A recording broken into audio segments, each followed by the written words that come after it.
Mesdames et messieurs, bonsoir et bienvenue sur Sahel TV. Tout de suite, les principaux titres de ce journal. La Mauritanie gagne 28 points entre 2015 et 2019 dans le classement général du Doing Business. C'est ce que révèle le rapport de la Banque mondiale sur notre pays publié aujourd'hui.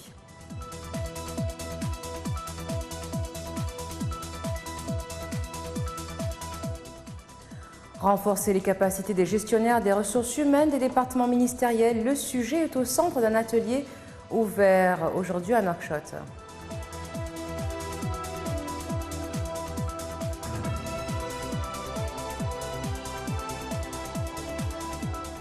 L'envoyé spécial du secrétaire général de l'ONU pour le Sahara occidental, Host Kohler, rend son tablier officiellement pour raison de santé.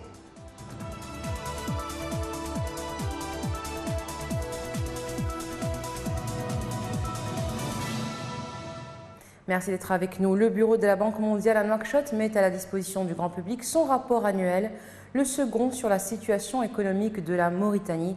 Cette publication fait ressortir les forces et faiblesses de l'économie mauritanienne et invite les autorités à améliorer le climat des affaires pour favoriser le développement du secteur privé. C'est récidivé. Le bureau de la Banque mondiale à Nouakchott présente son rapport 2019 sur la situation économique de la Mauritanie. Le document fait ressortir les tendances économiques récentes et suscite le débat sur les questions de développement pertinents du pays. Ce rapport est divisé en deux chapitres. Le chapitre 1 se base sur les récents développements économiques en Mauritanie en 2018 et les projections pour 2019. Et la seconde partie se focalise sur le secteur privé, et quelles sont les réformes et quelles ont été les améliorations qui ont été mises en œuvre en 2015 et 2018 et quelles sont les réformes au futur.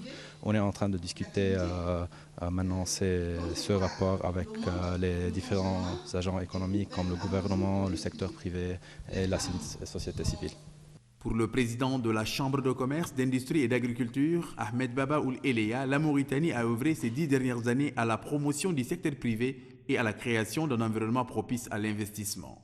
Le rapport annuel de la Banque mondiale fait un diagnostic de l'économie mauritanienne. Les secteurs clés sont identifiés ainsi que leurs contraintes. Des recommandations sont formulées, notamment la réforme de la politique de la concurrence, l'intégration de la Mauritanie à l'OHADA, l'Organisation pour l'harmonisation en Afrique du droit des affaires, le renforcement du capital humain ou encore le développement du secteur privé afin de maintenir le cap. Ouverture ce matin à Nouakchott d'un atelier de formation pour le renforcement des capacités des responsables des ressources humaines dans les départements ministériels. Plusieurs exposés et communications vont émailler cette rencontre de 2 jours qui vise à doter les participants d'outils et techniques de management modernes. Sid Ahmed Beilatou. Renforcer les capacités des participants des différents départements concernés dans le domaine de la connaissance des textes et des procédures en vigueur au niveau de la fonction publique et la gestion des ressources humaines. C'est l'objectif de cet atelier de 2 jours animé par des experts nationaux en matière d'administration et de gestion des ressources humaines sous leurs différents aspects théoriques et pratiques. La bonne gestion de l'administration est un préalable au développement et au progrès des nations. Les ressources humaines qui ont pour mission de gérer et suivre les carrières des fonctionnaires et agents de l'État, conformément aux lois et règlements en vigueur, doivent désormais veiller à l'application des plans d'action et des programmes que le gouvernement met en œuvre. Un responsable du ministère de la fonction publique a indiqué qu'au cours de la dernière décennie, le secteur a mis l'accent sur l'élaboration et la législation et de la réglementation relative à la carrière de l'agent public. L'organisation de ce genre d'atelier vise, a-t-il dit, à renforcer les capacités des agents de l'État, soulignant qu'il s'agit là d'une option stratégique du département pour l'atteinte des objectifs. L'atelier a réuni des participants issus notamment des ministères de la Santé, de la formation professionnelle et du ministère délégué auprès des ministères de l'économie et des finances en charge du budget. Des Mauritaniens ont protesté aujourd'hui devant l'ambassade des États-Unis à Nouakchott pour réclamer le règlement du passif humanitaire dont ils se disent victimes. Les manifestants demandent justice et l'ouverture d'enquête à propos du passif humanitaire afin de le régler définitivement et poursuivre le processus entamé par l'ancien président de la République, Sidi Mohamed Cheikh Abdallah. Celui-ci avait reconnu des exactions contre des citoyens noirs pendant les années 80 et 90 et demandé pardon avant l'entame de mesures pour le retour dans le pays des réfugiés depuis le Sénégal. L'actuel président Mohamed Ould Abdelaziz avait parachevé une partie de ces mesures. Les manifestants demandent à l'État de révéler le sort des disparus, d'indemniser leurs héritiers, ajoutant qu'ils n'avaient chargé personne de négocier en leur nom et accusant certaines parties de faire de leurs problèmes un fonds de commerce. Les manifestants ont déclaré qu'ils poursuivront leur mouvement pour faire parvenir leur message à toutes les parties concernées ainsi qu'aux organisations internationales présentes en Mauritanie. Ils avaient déjà observé un sit-in devant la présidence de la République auparavant. La Mauritanie prépare son entrée dans le cercle des producteurs de gaz. La pose de la première pierre d'un centre de formation, d'apprentissage et du développement des compétences mauritaniennes dans le domaine du pétrole et du gaz a eu lieu hier à Nouakchott. Il résulte d'un financement conjoint des sociétés British Petroleum et Cosmos Energy en partenariat avec le ministère en charge du pétrole et de l'énergie. Selon le ministère, ce centre offrira les différentes opportunités d'un enseignement longue durée pour les étudiants et stagiaires mauritaniens dans le domaine de l'industrie pétrolière et gazière. La société British Petroleum a révélé que ce centre abritera des salles d'apprentissage et d'autres équipés de matériel technique pour l'organisation de sessions de formation virtuelles développées dans le domaine pétrolier et gazier depuis des sites internationaux et permettra aux stagiaires de consulter la bibliothèque des unités de l'enseignement électronique. La même source ajoute que ce projet devra coûter des millions de dollars sans donner de précision, mais une source du ministère a estimé qu'il est de l'ordre de 5 millions de dollars américains. Les travaux pour la construction de ce centre doivent durer 6 mois et seront réalisés par une société mauritanienne. L'envoyé spécial du secrétaire général de l'ONU pour le Sahara occidental, Horst Köhler, 76 ans, quitte son poste pour raison de santé. C'est ce qu'ont annoncé les Nations Unies hier mercredi. L'ancien président allemand a été nommé le 16 août 2017 envoyé personnel du secrétaire général de l'ONU, le portugais Antonio Guterres, pour le Sahara. L'ONU ne donne aucune précision sur les problèmes de santé de son émissaire, Ndeye Sosidi. L'émissaire du secrétaire général de l'ONU au Sahara occidental, l'ancien président allemand Horst Köhler, entend rendre le tablier pour des raisons de santé. Une démission qui a suscité un sentiment de regret de la part du secrétaire général de l'organisation onusienne. Depuis sa prise de fonction, le 16 août 2017, Horst Köhler a laborieusement essayé de relancer la recherche d'une solution pour le Sahara occidental. Après 6 ans d'interruption de dialogue, il avait réussi à faire reprendre langue aux parties concernées, notamment en réunissant en Suisse, à 2 reprises, en décembre puis en mars, le Maroc, le Fonds Polisario, l'Algérie et la Mauritanie. Une 3e rencontre était envisagée pour les prochains mois, sans qu'aucune date n'ait toutefois été arrêtée à ce stade. Après la 2e rencontre, le Fonds Polisario n'avait cependant laissé que peu d'espoir pour des progrès rapides sur le conflit, affirmant que le Maroc n'avait montré aucune appétence pour s'engager dans un processus sérieux des négociations. Fin mars, Horst Köhler avait jugé que les positions restaient fondamentalement divergentes. Le Royaume du Maroc a pris note avec regret de cette démission, a indiqué le ministère des Affaires étrangères marocain, qui rend hommage à Horst Köhler pour les efforts qu'il a déployés depuis sa nomination.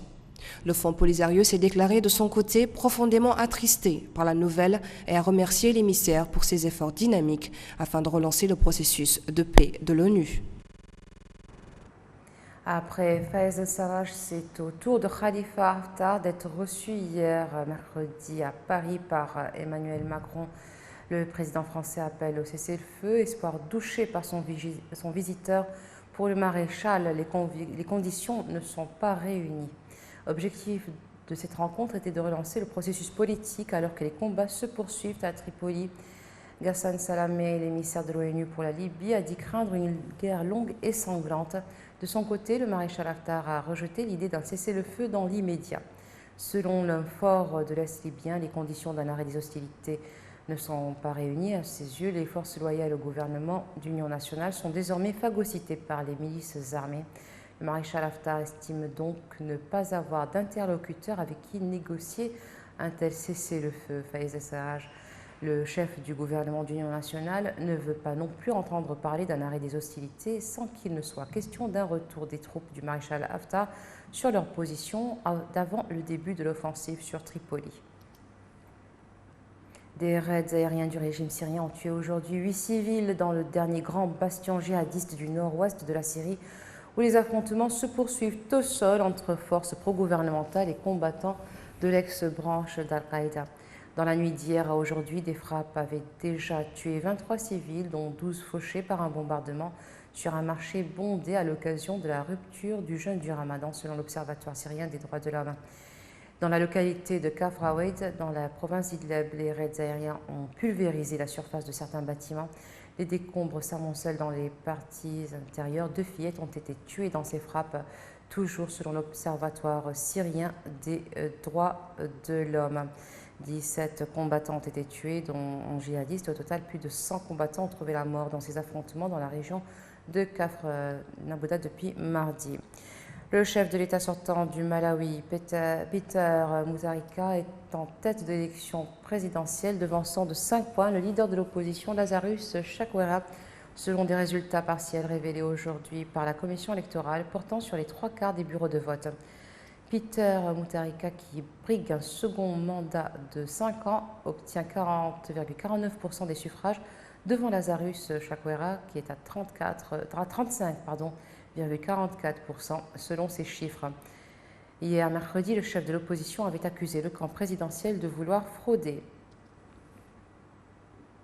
Les Néerlandais et les Britanniques ont été appelés aux urnes aujourd'hui pour élire leurs représentants au Parlement européen. Aux Pays-Bas, le Forum pour la démocratie a le vent en poupe pendant ce temps au Royaume-Uni.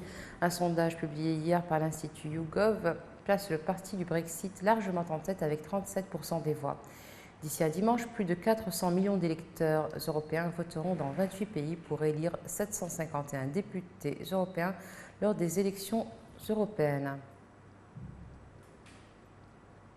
Les responsables nationalistes hindous au pouvoir ont revendiqué la victoire aux élections législatives indiennes. Les premières tendances du dépouillement les donnant largement en tête sur leurs rivaux. L'Inde gagne à nouveau, c'est ce que s'est exclamé sur Twitter le Premier ministre sortant Narendra Modi, qui brigue un second mandat à la tête du géant d'Asie du Sud de 1,3 milliard d'habitants. Cette grande victoire est la victoire de la foi du peuple en 5 années de leadership progressiste et fort du Premier ministre Modi, a déclaré sur le même réseau social Amit Shah, puissant patron du Bharatiya Janata Party et le BJP, et bras droit de l'homme fort de l'Inde. Le Bharatiya Janata Party était en tête du comptage des voix dans 299 circonscriptions sur 542 sièges de députés à la Chambre basse du Parlement, d'après le site de la Commission électorale. Si ces tendances se confirment, l'hémicycle de la Lok Sabha devrait présenter pour les 5 prochaines années une écrasante dominante safran, la couleur des nationalistes hindous. Le BJP devrait même encore y détenir seule la majorité parlementaire de 272 sièges, une situation peu courante dans l'histoire politique indienne, plutôt habituée aux larges coalitions. Et par contraste, le Parti du Congrès, la principale formation d'opposition, ne faisait la course en tête que dans 50 circonscriptions. Aucun siège n'a encore été officiellement attribué. Et voilà, ce sera tout pour aujourd'hui. Tout de suite, le rappel des titres. La Mauritanie gagne 28 points entre 2015 et 2019 dans le classement général du Doing Business. C'est ce que révèle le rapport de la Banque mondiale sur notre pays publié aujourd'hui.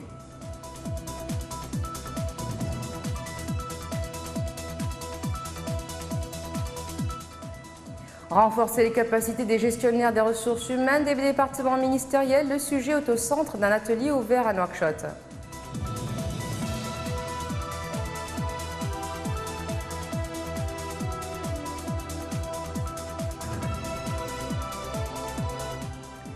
L'envoyé spécial du secrétaire général de l'ONU pour le Sahara occidental, Horst Köhler, rend son tablier officiellement pour raison de santé.